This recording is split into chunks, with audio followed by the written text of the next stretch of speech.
YCP నేత మాజీ మంత్రి సీదిరి అప్పలరాజుకు కోర్టులో మరోసారి తీవ్ర నిరాశ ఎదురైంది. ఆయన దాఖలు చేసిన బెయిల్ పిటిషన్ను సోంపేట కోర్టు రెండోసారి కూడా కొట్టివేసింది. కేసు తీవ్రత దృష్ట్యా బెయిల్ తిరస్కరించిన న్యాయస్థానం అప్పలరాజు రిమాండ్ను మరో 14 రోజుల పాటు పొడిగించింది.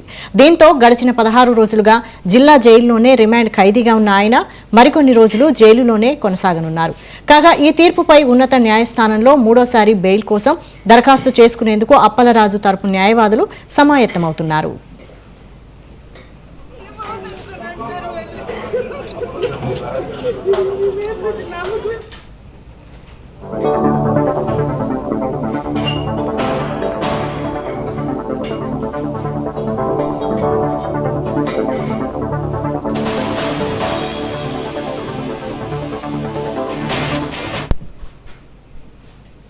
బాపట్ల జిల్లా పర్చూరు ఎమ్మెల్యే